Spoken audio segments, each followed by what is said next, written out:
How's the royal family? I pray that everyone is doing well.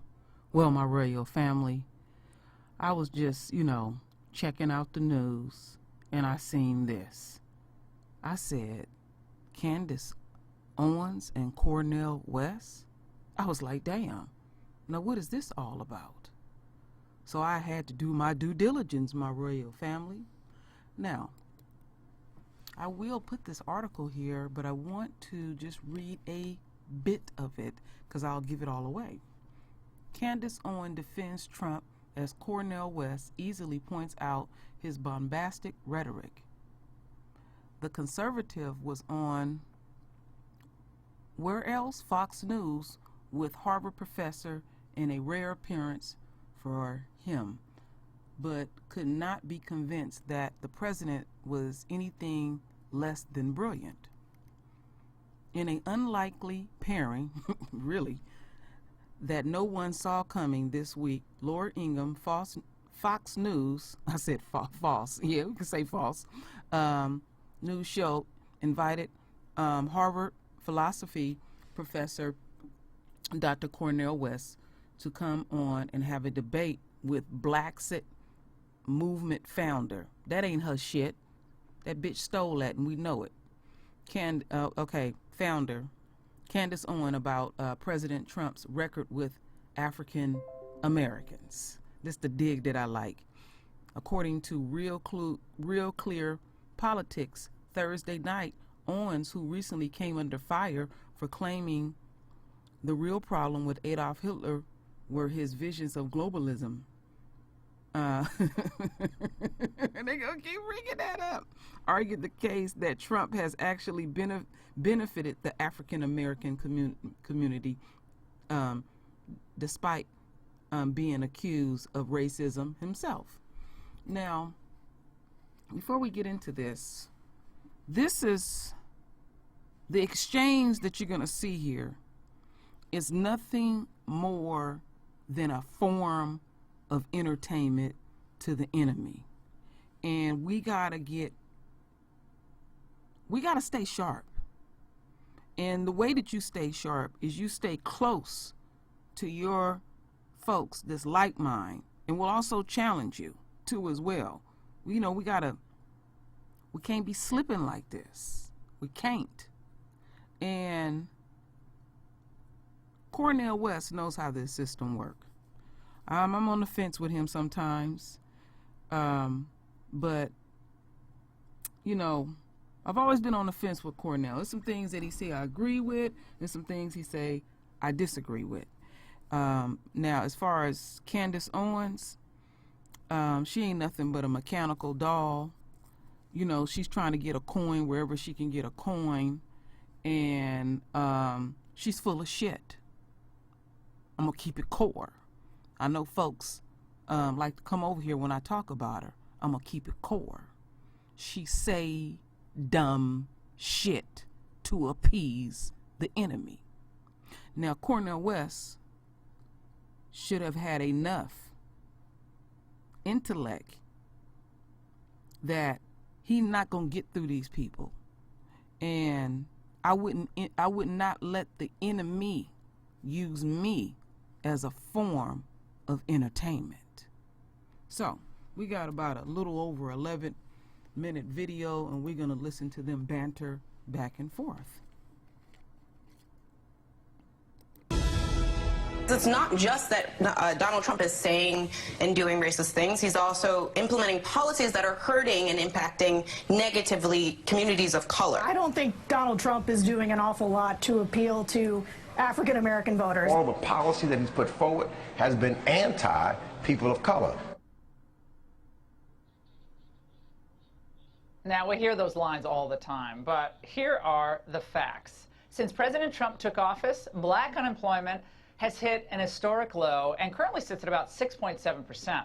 And by the way, he's not satisfied with that. He wants it a lot lower, but still pretty great. The number of African Americans employed is up more than 4%, and the most stunning of all, African American wages, this is my favorite, are up more than 9%. Here now in a truly special debate. I'm so happy about this. Candace Owens, Brexit Movement founder and conservative commentator, and Cornel West, professor of philosophy at Harvard University and professor emeritus at Princeton. Dr. West, I also want to tell you, I really appreciate your coming on the show. You're an old-style liberal. I don't mean old and old. I mean, but you like debate and conversation, and I think that's just awesome. So thank you so much for joining us tonight. Thank you. Thank you for having me on the show. Absolutely. And I want to begin with a simple question, Dr. West. Are the president's policies, let's just focus now on his economic policies, are they helping the African-American community, in your view? Now, I think that the statistics certainly look good through a narrow lens, so I give him credit in that regard. But we have to keep in mind that on the one hand, you still have grotesque wealth inequality, you have job insecurity, so many people who are working more than one job. We know many people who have withdrawn from the labor force are not counted at all. But I think the problem is, though, my dear sister, is that the president has a language that creates an atmosphere that is so xenophobic against black folk, Mexicans, Muslims. He rarely wants to stay in contact with their humanity. So when you look at the statistics, that's one thing. But when you create an atmosphere and an ambience of xenophobia, it reinforces the polarization, and therefore many black folk wouldn't even be able to connect the statistics that look good with the language, the atmosphere that feels so bad. And that cold-hearted, mean-spiritedness is something that cuts very, very deep in the spirit of people. Have you met him? Have you met him, Dr. West? Ever met the president? No, I've never had a conversation with my right-wing brother. I mean, you know, I've called him a gangster and a proto-fascist in terms of separation of power. But he's a human being. He's a human being, and I could, you know. No, I'm just saying this because, look, you and I don't agree a lot, but I actually really like you. I think I just like the fact that you're out there and you're advocating. I have no problem with it, and I wouldn't call you mean-spirited. We disagree, but I think if you actually were with the president, you might find that you could accomplish a lot together and you could do a lot together. I really believe that. He'll work with pretty much anybody, and that's what I found in my experience. So I'm just throwing that out there, Candace. But there is this tonality issue that people seize on with the president, and they always go back to Charlottesville. They always go back to this S-hole countries. Those are the two things they really seize upon, the travel ban. Those three things probably, for some, just wipe out any other accomplishment. Your reaction? Well, look, I think the president is doing something different. Definitely his tone is different because he tells the truth and he doesn't pander to black America. He hasn't offered us hot sauce. He's offered us jobs. That makes many people uncomfortable because they're from an era where race hustling is a business. They're used to telling black Americans that they're victims, writing books about victimhood, and that is no longer selling in America. And I just wanted to comment back on saying that xenophobia is something that black Americans are afraid of. Xenophobia means that you have a fear, Mr. West, of foreigners. Black Americans are not foreigners in this country. We are a piece of the American dream. We've earned a piece of this American dream, and we're getting tired of people telling us that we are somehow separate of it. I mean, that's really what I have to say. We're doing tremendous under this presidency. There is no candidate that is offering anything on the left to counter what Trump has offered. They're just offering more rhetoric, more fear-mongering, and unfortunately, time is up on this narrative. We are ready to move on and embrace our futures. Oh, Dr. West, I want to get... Go ahead. If I can come straight, I mean, first, xenophobia in the generic sense means the fear of other. And black folk have been other, the enslaved, Jim Crow, Jane Crow, and so forth. So if you want to, the narrow understanding is just foreigner, but it's the other. Those who have been otherized, those who have been marginalized in this sense. But think of when you call my dear sister Maxine Waters low IQ. She does have a low IQ. That's vicious. That's a fact. You said what? That is a fact. If she took an IQ exam, you would find out that Maxine Waters had a very low IQ. And I will push that challenge. It may not be nice, but it is human being. Okay. When he calls Brother Collin a son of a bitch, you see, this kind of language is ridiculous. I have never used that language. Not you. No, I'm talking about the president. I'm not talking about you, my sister. I'm talking about the president. West, look, the president called Brother Collin a son of a bitch. Okay, but I think that's a fact. Yeah, I think the nasty language, it's on both sides. I mean, it's on, if they call him a gangster, a traitor. I mean, so we can play that game all night long. But I do want to get this out. I want to get to this. The prevailing wisdom, I think Dr. West highlighted this, is that the race relations have deteriorated almost under this president. That's the thought. And that Obama was the great racial healer. Yet, in a new study by a pair of sociologists at UPenn, this is not some conservative outlet, they found that, quote, anti-black prejudice declined by a statistically insignificant degree between 2012 and 2016. But then after 2016, it took a sharp dive. There was also a general fall in anti-Hispanic prejudice, too. So, Professor West, to what do you attribute these findings? So prejudice is on the downswing, not on the upswing, at least in these first few years of Trump. Well, based on this particular study, I'd have to examine how they gather their evidence and so forth. But anti-Jewish attacks, anti-Muslim attacks, anti-Mexican attacks, and not just anti-black attacks, but also the police departments, the militarizing of the police departments, the withdrawal of the investigations when police do, in fact, shoot fellow citizens, whatever color they are, but disproportionately chocolate, disproportionately black and brown. Right, that was absolutely. Under Obama, like That's Ferguson true. That's true. Stuff, right? That's true. It's not just I'm just talking about continuities. That's yeah, I'm talking about continuities. Right.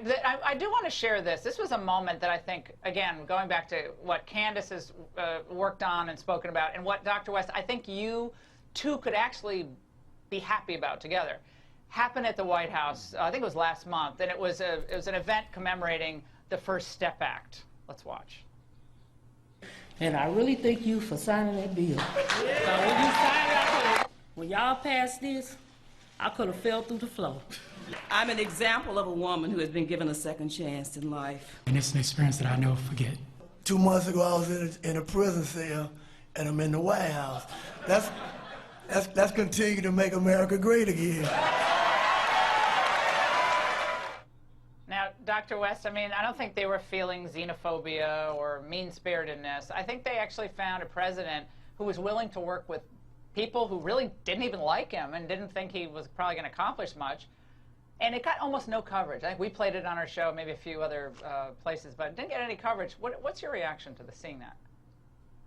No, I think that's a very important attempt to zero in on this vicious policy in the last 40 years of mass incarceration, punitive attitudes toward those engaged in various kinds of crimes. I've been blessed to teach in prisons for 37 years. The Raw Way to Step program. I was just in Norfolk.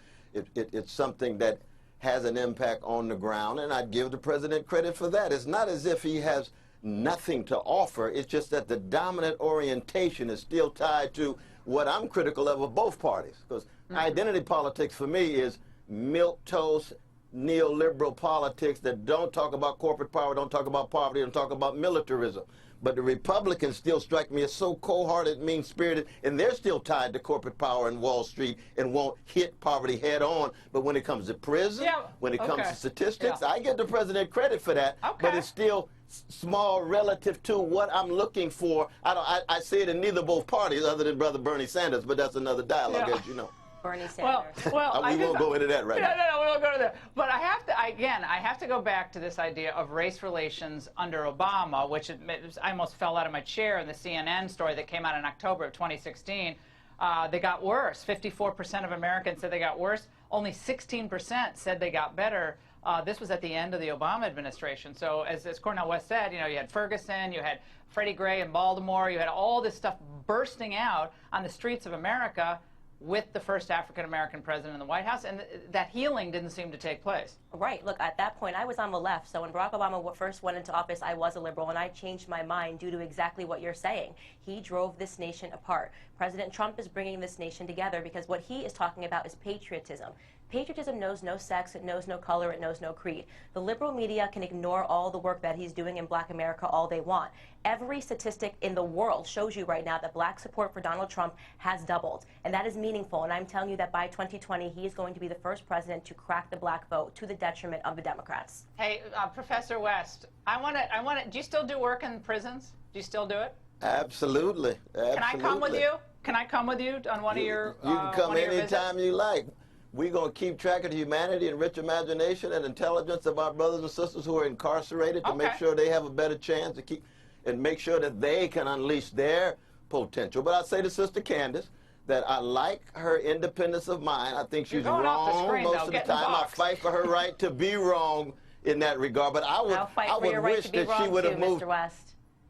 Absolutely, but I would have wished that you would have moved further to the left, because when you have a Black Lives Movement under a black president, it's not going to be a matter of then moving to the Mr. right West, where they have been using. Socialism has already been tried in our community. It's been tried via welfare policies, and it has completely crippled the black community. It has completely crippled the black family via the welfare policies. You know that. So I had to creep all the way to the right. And I have to tell Socialism you, is I'm happy power here. sharing. Socialism is not giving and becoming people dependent on programs. Never it's go power liberal. sharing. Mr. West, I appreciate your time, but you know black liberals go conservative, but black conservatives never go liberal, and there's a reason for that. And I would just add that Wall I don't know. Street. Black people are complicated. Black people are complicated. We go back and forth, but I wish we had more black leftists. All right, guys, we got to go. This is a fascinating conversation.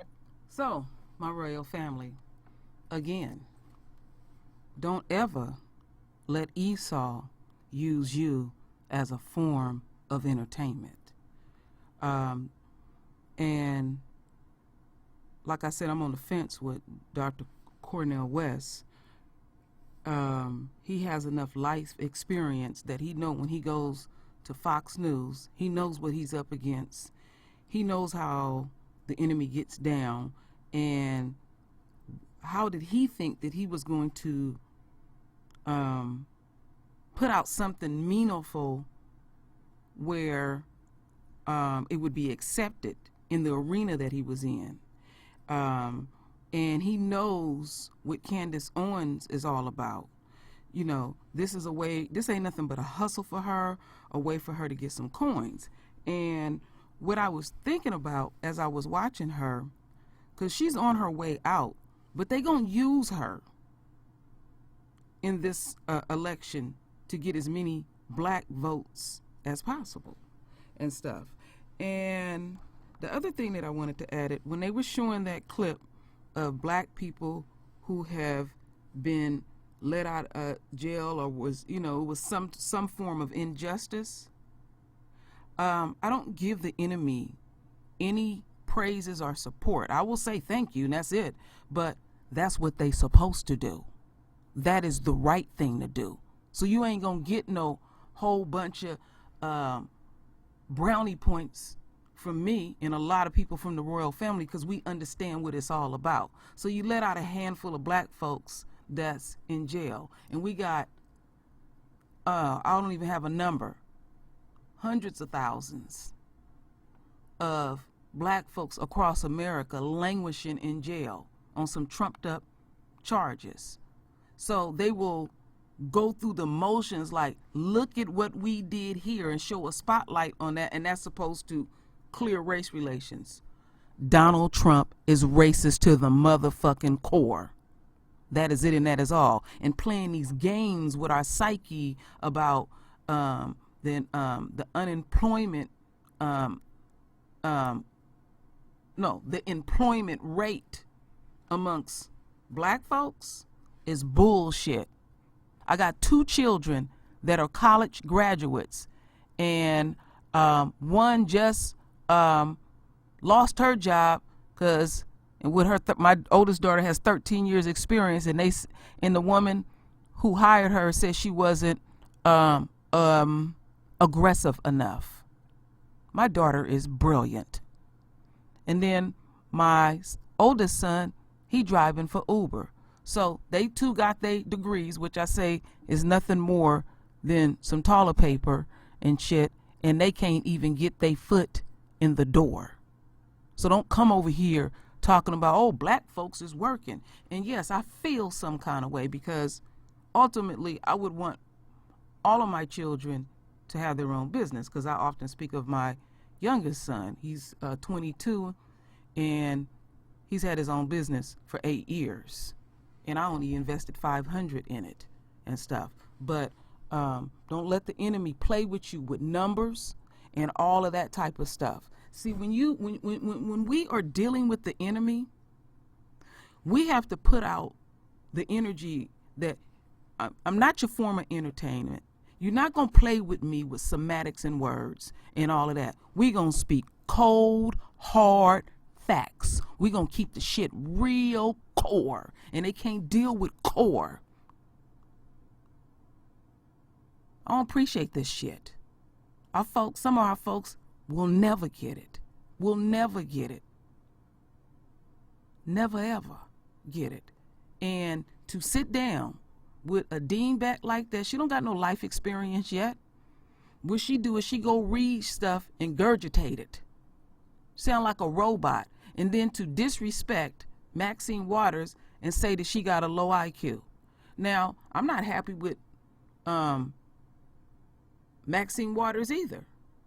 But that's disrespectful. That's very disrespectful. Now you speaking the enemy's language. You've been fucking a white boy so damn long, you speaking their language. That's how you get affected by the system. You know, she's walking around here on her fucking high horse because she getting white dick laid to her, and then you start speaking their language. That's when they got you. They ain't worried about what she gonna say.